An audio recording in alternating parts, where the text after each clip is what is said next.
ரதி என்னும் அழகிக்கும் நீதானே ராணி கதி நீயே என கொஞ்சம் கண் பாரு தேவி ரதி என்னும் அழகிக்கும் நீதானே ராணி கதி நீயே என கொஞ்சம் கண் பாரு தேவி ஆனந்த விகடம் சொல்லு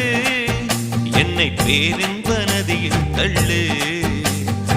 ஆனந்த விகடம் சொல்லு என்னை பேரின்ப நதியில் தள்ளு